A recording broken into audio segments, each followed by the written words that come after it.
All right. We are officially live.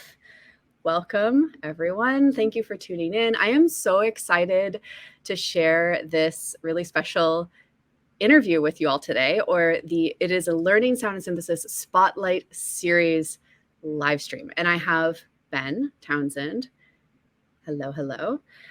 And Ben is an alumni of my class, Learning Sound and Synthesis. And we're going to be talking a little bit about Ben's experience learning how to work with modular synthesizers and other electronic instruments and tools, and how he has been able to merge and combine his background in traditional music, which I'll let him talk about in a moment, with everything that he's been learning in the electronic music world and the experimental music world to create what is, in my opinion, a really, really unique musical voice and unique musical practice that encompasses things like electroacoustic dance music and multimedia performances that we'll take a quick look at, and a lot more. So I'm really excited to have you here. Welcome. Thank you. Yeah, it's an honor. It's really nice to be able to be here to talk. Can you briefly tell us a little bit about your background in music making? Sure, yeah. So I grew up in an area, and I'm back now home. There's a rich tradition of music here that's kind of banjo and fiddle heavy. I started as a guitar player and, into punk rock and all that. And I think that kind of opened my ear to like scratchy fiddle styles that a lot of people turn their nose up at, So I love this very West Virginian kind of Western Virginian style of fiddle. And I followed that, and banjo. I kind of did the natural transition in the tradition, is to go from guitar to banjo to fiddle. And so that's what I did in my journey. You kind of get to where you can do one, and then you get to the pinnacle of the next one, and you move and move and move. So guitar, banjo, and fiddle. And then at what point were you interested in involving electronics, or what prompted you to join the Learning Sound Synthesis class? Sure, yeah. What's going on? I've always been interested in that. And I think it's like compartmentalizing things. And so when I really went after traditional music, I put everything else on hold for a while. Mm-hmm. I only listened to like regional fiddlers that I had recorded and really tried to get the feel for the style. But I had all this other stuff that I was interested in, I started on that journey at the end of high school. And up to then, there's a ton of stuff and would still listen to occasionally. But DJ Shadow's record, Introducing, changed my life in 1996. And I've been trying to find a way to experiment in that world forever. And so I met a woman in England on tour years back. She goes by Catnip and Claws now, is her like DJ name. And she does a lot of electronic music. So she got me onto Ableton. Okay. 10 or 50, a long time ago, 10 years ago at least. And so I've been playing around in Ableton for years, kind of trying to find that, like Aphex Twin, DJ Shadow. I like MPC hardware I'm learning. So I had like an MPC 2000 XL. Kanye, like I just love a lot of Kanye's production. Mm-hmm. And so I was trying to learn to do that stuff.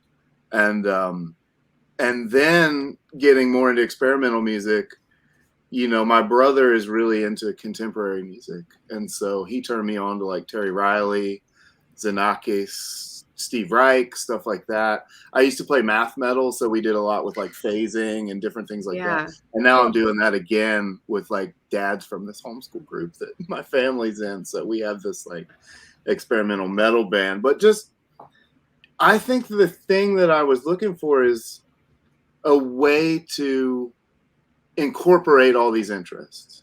Yeah. For many years, it's like this and not this. We would never put a original song on a traditional record. Like my band, we had traditional records and we had original records, and we kept it all separate. And I think that for me, like the next phase of my creativity as an artist that I want to lean into is finding a way to let all those voices be part of, one body or several projects that I do regularly that express all that. I love that so much. I want to pause just briefly to say hello to everyone who's tuning in live. Go ahead and leave a comment. Let us know that you are watching, where you're watching from. It's always nice to know who's listening. If you're watching the replay, comment replay, let us know where you're tuning in from. Ben, I love what you just said about just wanting to find this way to bring all of these pieces together. And I think you hit on something that's like really relevant that a lot of people struggle with, is having multiple interests. And like, what do you do with that? You know what I mean? Like, how do you the most common thing that I hear from a lot of my students is this fear that somehow if you are doing multiple things in multiple genres, people won't get it, or you'll somehow confuse your audience, or something just won't work, right? And so people often go to really great lengths to separate, like you said, like, well, this artist name and persona is this kind of music and this is over here. And that's fine. There's nothing wrong with that. But I've really loved, and I can also speak from personal experience as a person who blends a lot of genres together. I've loved to watch you in the way that you're just like bringing it all in, your fiddle with, you know, your MPC stuff, with your video work. Like, it's an amazing thing. And in my opinion, it makes your music more you, right? Exactly. Like, it makes it uniquely Ben, which is really special. And I think that's the thing that's difficult. I've been listening to Rick Rubin's book, Around the Edges, about creativity, and, you know, just kind of acknowledging a little bit of what we were talking about before we opened up. It can be hard to do that, especially if you have established some sort of identity around what you have success in. Yeah. But I think the power is in embracing that, even if it means taking a bunch of steps back, relearning or learning new things, like with the class, you know, incorporating these things that you know are calling you rather than playing it safe. I love that. Okay, so let's talk a little bit. That's a perfect segue into what you did once you jumped into learning sound and synthesis. Like, how did your musical practice start to change? What would you say was one thing that came out of that class experience? There's probably more than one, but what was like one big thing? Just getting over to like the modular concept was huge. I was talking, Todd Barton turned me on to you, and I was working with him in Reactor, you know, and I have all this experience with MIDI stuff, and I'm still using some of it with considerable frustration. But just opening up to VCV rack, and then eventually, you know, transitioning that to hardware, being able to lay in bed and think about a problem, and at that point in time, sit down at the computer and understand how to solve it the next day. Yeah. Because of the nature of modular was incredible.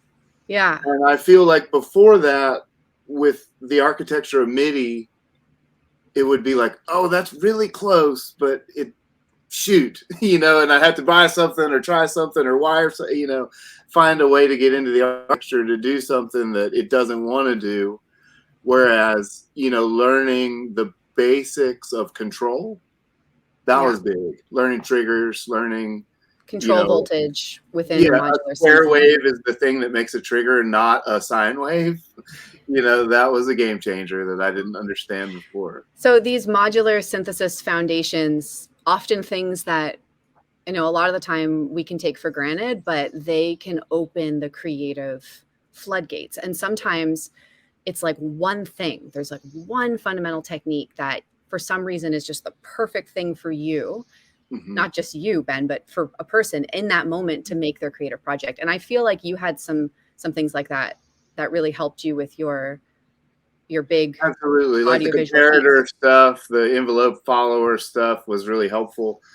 But also being exposed to some of the other people that came and spoke as guest lecturers, and just seeing, I have a tendency to like try to learn the whole thing. I don't know how to express it, but like there are these, like, there's a sound, you know, it's like Elian Redig or Morton Subotnick, or like, you know, it's like all this synthesizer stuff, and you try to learn by looking up to kind of the giants in the field it's the same as what I did with traditional music, Sure. but then learning that there are other people that are playing with samples, and there are just so many ways, and you can tailor it. Having the freedom to do that, Yeah. it wasn't something I was finding like in isolation, and understanding the tools. Like, I know I like the sounds of sampled things, and I haven't found synthesized sound to move me as quickly, and I'm learning it. There are things that I know move me, but like as soon as I hear, a manipulated sample of a glockenspiel or a piano or the woods, or being able to work with video samples of old people from home, Sure. that moves me. And seeing other people, especially that, what was it, Bana Hafar? Is that like Yeah. seeing the way she was working with samples, and it just kind of opened me up to understand that the limitations that I was putting on synthesis were coming from my understanding of the tradition. Yeah, it's interesting because you're talking about how sample-based music is really where your ear gravitates toward, and learning modular synthesis is actually what's really helped you kind of explore that in a new way. Definitely. Like you said, a lot of people probably think that modular synthesis is just good for making crazy sci-fi beeps and bloops. It's great at that, but there's the whole side of it that is what you said, the control voltage side, modulation that allows you to really give life into those samples and to work with them in real time. So that's actually a good segue. Could you tell us a little bit about the big piece that you made? Sure. Wow. Did you make this while you were in learning sound synthesis? Yeah, that was all during. That Amazing. was all. And one thing that I have learned in the meantime is, like, make sure you understand you document how to do it. Because now I haven't played that thing in like a year, and I looked at it the other day and I was like, I don't even know like what does what anymore. But I can figure it out. But I think like taking good notes is important, and not building like a Rube Goldberg machine, building something that you're able to use. And I think that's where the hardware is helpful.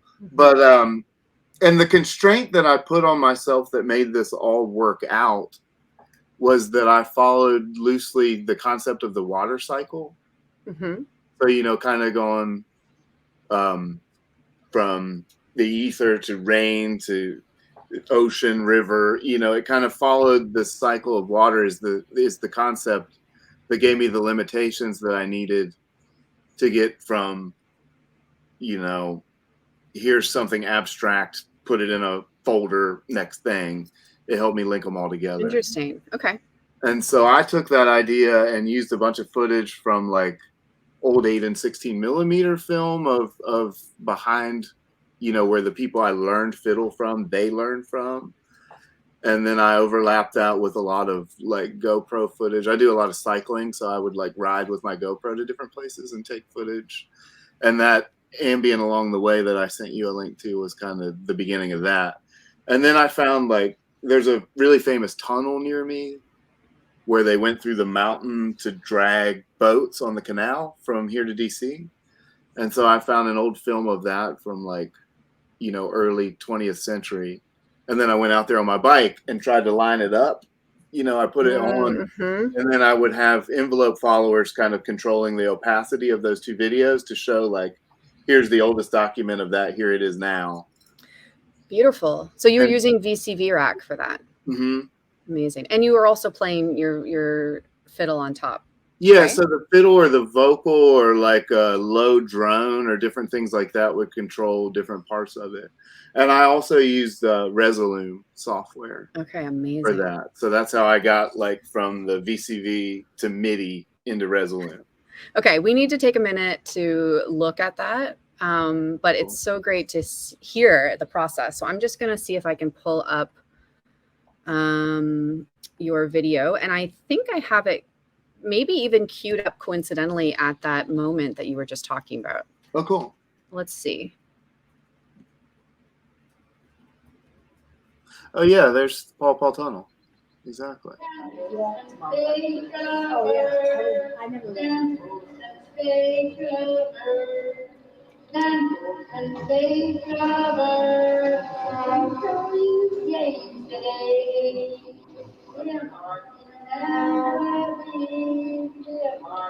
around the level. We're marching around the level of the weekday today.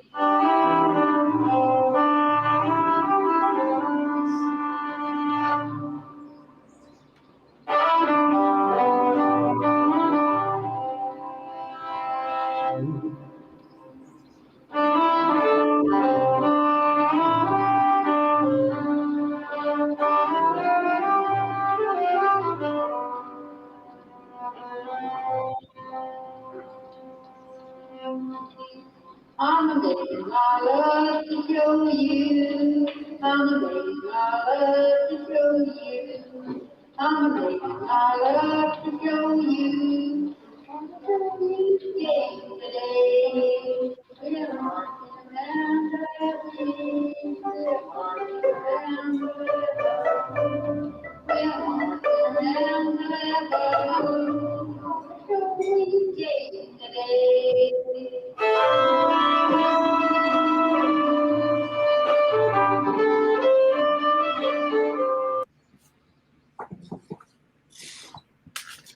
Awesome.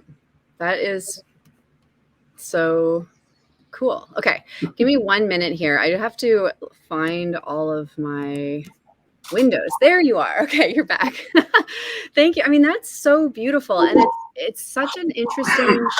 In my opinion, it's such an interesting glimpse into not only how a person can merge different creative practices, as we've been talking about, but also this idea of using modular synthesis and using VCV Rack for very kind of surprising and unexpected things within your creative practice. You were doing a little bit of processing on the violin, maybe it sounded like. Definitely. I wish I had a better recording to share, because I have things triggered, that will make sound things happen. And then also I was using a pitch follower to run a synth under that was happening. And then the opacities were coming in and out. So like the fiddle was bringing in more of my, now time video, and her vocal was bringing in more of the old. It's beautiful. Yeah. Well, it was really, thank you. So for folks who are interested in watching the entire, it's a 50-minute performance. It's beautiful. I will leave a link. I'll make sure there's a link in the description of the video so people can check that out. Ben, can you talk a little bit more before we wrap up, just about what your practice looks like now? What are you working on? Yeah, where are you going from here? Whatever you want. Yeah, there's a lot of things. I think, if I could to say something about that, it's just not, we're saying not divide yourself was kind of in the beginning what we're saying, like lean into all the things you want to do. Yeah. But I have multiple projects always going at once. And so like before I took your class, I was doing all this NPC hip hop stuff with a friend that recently moved. But, I put all that away for a year or two. And then the guitar player in this math metal band that I'm playing in wants to rap all of a sudden. And so now we have like 8 of those have resurfaced. He's done vocals to all of them. And now I'm playing, like, we're trying to figure out how to perform it. And so I dumped the drum tracks and I'll just play like an electronic drum kit out with him rapping and kind of control the MPC. So that's one thing. But then, now I'm working with a lot of hardware modular stuff that I've just gotten to do some drone and stuff. I found some C footage that I used in that performance that I actually found out what it was and I'm obsessed with silent film right now and like live scoring. So there's another group of like modular guys the next town over that I'm kind of dreaming up to live score some silent film with them. Oh, great. Playing in the metal band. And so all of these ideas, I'll sit down and tinker with something and kind of put it away until I know where to land it. But to have all these different things to tinker with, it allows me to stay creative and not get stuck. And so like with that dance record, I'm working on a square dance record with like 808 beats and stuff. I've been working on it for quite a while. And it just hit a moment where I needed a break. And so I took like 2 months off to work on something else. And I'm just looking at it this morning for the first time in a long time. Yeah. And immediately, like, the things that don't gel with me are obvious. That's so I that's know where such a to hit good it. perspective. Sometimes it's the best thing to do is take a little bit of time away to let it breathe. I just want to pull up a little comment on the screen here from Chris. Thanks for watching, Chris. I love all of the integration of media. Very inspiring. I agree. It is so inspiring just to hear you kind of talking through your process and your ideas and how you got from A to B. It's really inspiring. So thank you. And so I much for like sharing. that, I can go back and look now that I have all these things. Like, I really have not cracked the envelope on the filter, and so that's my next. Like, when I get a minute to go back, it's cool that taking the class, but then being able to go back and revisit a lot of those videos. Yeah. I'm glad that that's helpful for you. One of the main so for those of you who aren't familiar with what we're talking about, Learning Sound and Synthesis is the class that Ben is talking about. You're an alumni of that, which means you went through a previous cohort. But once you're in the Learning Sound and Synthesis community, you are in and you have lifetime access. And it's an open door. You can always come to our coaching calls and our workshops, and you're always able to go back to the material and really take it at your own pace. So what you did, Ben, that I think is a really good model for maybe future students is you dove in, you got what you needed, you got creatively inspired, you then went and made this gorgeous 50-minute audiovisual piece and other things. And then, 6 months, 8 months later, however long it's been, maybe longer even, you said, okay, I'm ready now to go back and learn a new tool and see where that leads me. And I think that that's just a really beautiful iterative way of working that puts your music at the center of your studies, which is my whole goal for the way that this class is taught, is really, I'm giving you the information and I'm giving you the resources and hopefully a lot of support and inspiration so that you can make music, right? So that you can take it into your own practice and like run with it. So I think what you did is awesome. Yeah, I think what you do and what you do with the class is awesome too, and the way that you've structured it, it's great. Well, thank you for saying that. So I want to just take a moment. We're going to wrap up soon, but I want to say thank you so much again, Ben, for joining us and for sharing your story with us. I'm going to be sharing links in the description to Ben's music, as well as some new stuff that we didn't listen to today that I really recommend everyone checks out because it's really beautiful. And thank you to all of you who are watching and listening. If you are also interested, if this conversation inspired you and you're interested in learning how to make your own music with modular synthesizers, how to design your own custom sounds from scratch so that you can integrate all of the parts of yourself in your creative practice and make more music that you really love, I would like to invite you to check out my class, Learning Sound and Synthesis. It is a 3-month program, but again, you have lifetime access. It teaches you, the 3-month basically means we do 3-month cohorts and we run them 2 times a year. So, but it's going to teach you everything that you need in order to make music with modular synths. If your goal is to create experimental music or dance music or sound design for video games or film scores or multimedia work, or to combine Appalachian music with 808 beats with whatever it is like Ben did, that's great. Don't beat me to it. Yeah. The class is going to guide you step by step through all of the most important synthesis techniques and tools that you need so that you can make the kind of music that you want to make. And one thing that I want to mention that's really important, we've been talking about VCV Rack in this live stream, which is a free virtual synth that runs on your computer. And if you don't know about this, I'm not affiliated with them or sponsored in any way. I'm just a really big fan. It's a really great way to get started. And we use that program in the class. So what that means is that you don't need hardware synths or gear or a big studio or anything. You just need a computer and internet access, and you can fully take the class and you can start learning modular synthesis. I know that for many people, the cost of going out and buying gear is a big barrier to entry. So VCV Rack helps with that a lot. It's free. It's amazing. It sounds great. And when you want to, if you want to down the line, part of the class is also about helping you design and build out a physical synth setup, if that's something that you want to do. So I think that's it. If you're interested, there's a link in the description of this video, soundandsynthesis.com. You can go and jump on the wait list. The next round of the class opens up in mid-August. And again, this class only opens up 2 times a year. So if you're interested in hearing more, I'd recommend you hop on the wait list, and that way you'll be notified as soon as the doors open up.